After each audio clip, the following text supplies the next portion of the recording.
हमसे जुड़े रहने के लिए और हमारे लेटेस्ट वीडियोस देखने के लिए अभी सब्सक्राइब करें और बेल आइकॉन दबाना न भूलें। भगत सिंह का जीवन भारतीय स्वतंत्रता संग्राम में एक महत्वपूर्ण मोड़ है। उनके जीवन में संघर्ष, बलिदान और ब्रिटिश शासन के खिलाफ संघर्ष की भावना छाई रही। उनका जीवन कई महत्वपूर्ण घटनाओं और व्यक्तित्वों से जुड़ा हुआ है। यहाँ हम भगत सिंह के जीवन के कुछ महत्वपूर्ण घटनाओं और विषयों पर चर्चा करेंगे। साथ ही इस बात का भी उल्लेख करेंगे कि भगत सिंह ने Hindustan socialist Republican association (HSRA) से जुड़ने का निर्णय कब और क्यों लिया। कौन सी घटनाओं के संबंध में भगत सिंह को फांसी की सजा दी गई। क्या महात्मा गांधी भगत सिंह की फांसी रोक सकते थे। भगत सिंह का प्रारंभिक जीवन। भगत सिंह का जन्म 28 सितंबर 1907 को पंजाब के एक सिख परिवार में हुआ था। उनका परिवार स्वतंत्रता संग्राम से गहरे जुड़े हुए थे और उनका पालन पोषण एक ऐसे वातावरण में हुआ जिसमें देशभक्ति और क्रांतिकारी विचारों का बोलबाला था। 1919 में जलियांवाला बाग हत्याकांड ने भगत सिंह पर गहरी छाप छोड़ी और उनके मन में ब्रिटिश शासन के खिलाफ विद्रोह की भावना जागृत हुई। Hindustan socialist Republican association (HSRA) से जुड़ना। भगत सिंह ने Hindustan socialist Republican association (HSRA) से जुड़ने का निर्णय 1928 में लिया था। HSRA, जिसे पहले हिंदुस्तान रिपब्लिकन एसोसिएशन (HRA) के नाम से जाना जाता था, एक क्रांतिकारी संगठन था जिसका उद्देश्य भारत को ब्रिटिश साम्राज्य से स्वतंत्र कराना था। भगत सिंह को ये संगठन उनके विचारों से बहुत मेल खाता था, जो कि ब्रिटिश शासन के खिलाफ सशस्त्र क्रांति के पक्षधर थे। इस संगठन में शामिल होने के बाद भगत सिंह ने अपनी क्रांतिकारी गतिविधियों को तेज किया और भारतीय स्वतंत्रता संग्राम में और अधिक सक्रिय रूप से भाग लिया। लाला लाजपत राय और साइमन बोबैक आंदोलन।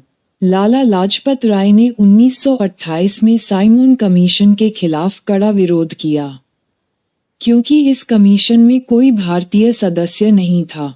लाजपत राय के नेतृत्व में पंजाब में बड़े पैमाने पर विरोध प्रदर्शन हुए, जिनमें ब्रिटिश पुलिस ने लाठीचार्ज किया। लाजपत राय को इस लाठीचार्ज में गंभीर चोटें आईं और वे 17 नवंबर 1928 को अपनी चोटों से जूझते हुए मारे गए।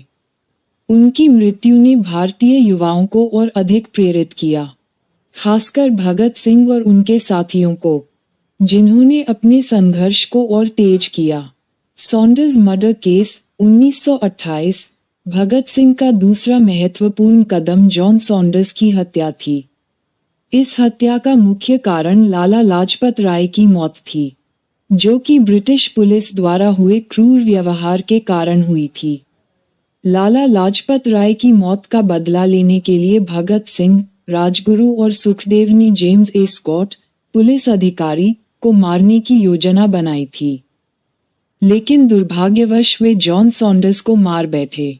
ये हत्या ब्रिटिश शासन के खिलाफ क्रांतिकारी युवाओं के प्रतिरोध का प्रतीक बन गई। लाहौर विधानसभा बम विस्फोट 1929। भगत सिंह का सबसे प्रसिद्ध कदम 1929 में लाहौर विधानसभा में बम विस्फोट करना था।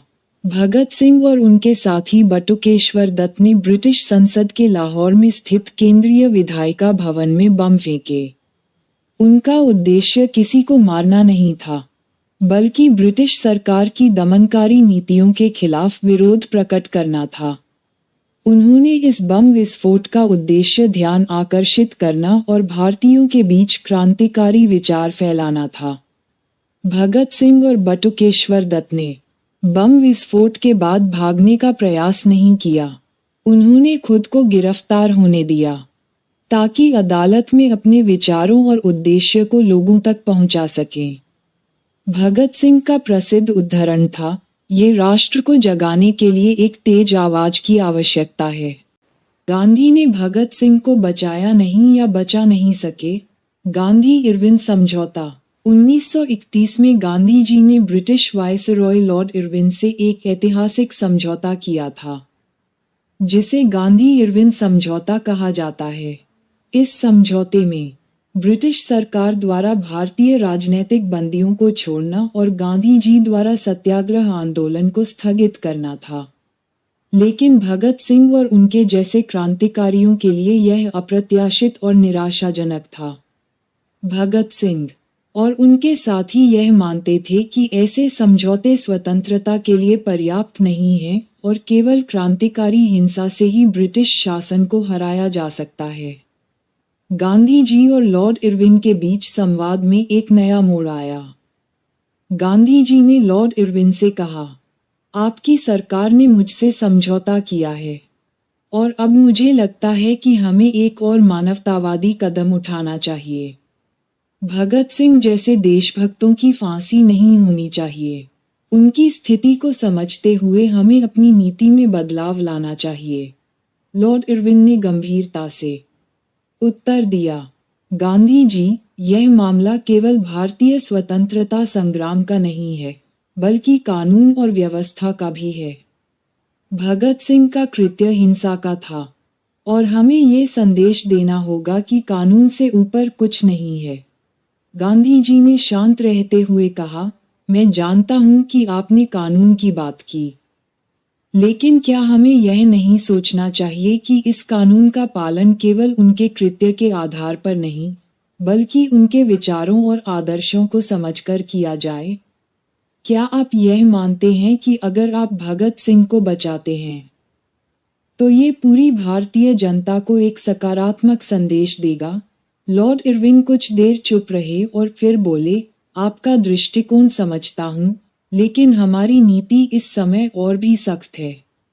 अगर हम इस मामले में बदलाव करते हैं, तो यह अन्य विरोधों को जन्म देगा। गांधी जी ने उत्तर दिया, मैं समझता हूँ कि आप जो कह रहे हैं, लेकिन क्या हम यह मान सकते हैं कि भारतीय स्वतंत्रता संघर्ष की जड़ें कहीं न कहीं इस तरह के साहसिक कदमों में भी हैं? हमें अपने युवा पीढ़ी को ये संदेश देना होगा कि स्वतंत्रता एक संघर्ष है, लेकिन ये संघर्ष हिंसा के बजाय अहिंसा से जीता जाएगा। लॉर्ड इरविन ने थोड़ी देर तक सोचा और फिर बोले, गांधी जी, हम इस पर विचार करेंगे, लेकिन हम इसे सिर्फ एक व्यक्तिगत मुद्दे के रूप में नहीं देख सकते। भगत सिंह की सजा पर निर्णय लेना सरकार का काम है और इसमें बहुत कुछ जुड़ा है। यद्यपि गांधी जी ने भगत सिंह की सजा को रोकने की पूरी कोशिश की थी, लेकिन अंततः ब्रिटिश सरकार ने उनकी फांसी की सजा को नहीं बदला। गांधी जी का ये संघर्ष इस बात को साबित करता है कि राजनीति, मानवाधिकार और स्वतंत्रता संग्राम के बीच हमेशा संघर्ष रहता है, और यह निर्णय व्यक्तिगत संघर्षों से कहीं अधिक जटिल था। ये कहानी गांधी जी के समझौतों और संघर्षों को जोड़ते हुए एक महत्वपूर्ण मोड़ पर खत्म होती है।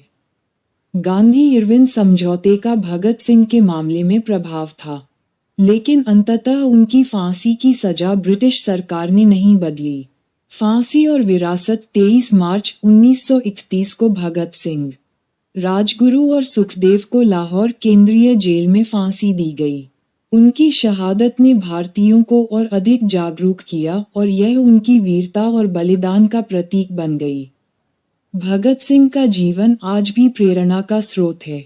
उनके विचारों और उनके संघर्ष ने भारतीय युवाओं को स्वतंत्रता के लिए लड़ा, और उनकी क्रांतिकारी भावना ने पूरे देश में एक नई चेतना का संचार किया। भगत सिंह ने अपनी जान गंवा दी, लेकिन उनका योगदान और उनके विचार भारतीय स्वतंत्रता संग्राम में हमेशा जीवित रहेंगे। उनके द्वारा किए गए कार्यों ने न केवल भारत को स्वतंत्रता दिलाने में योगदान दिया, बल्कि उन्हें एक क्रांतिकारी नायक के रूप में याद किया जाता है। हमसे जुड़े रहने के लिए और हमारे लेटेस्ट वीडियोस देखने के लिए अभी सब्सक्राइब करें और बेल आइकॉन दबाना न भूलें।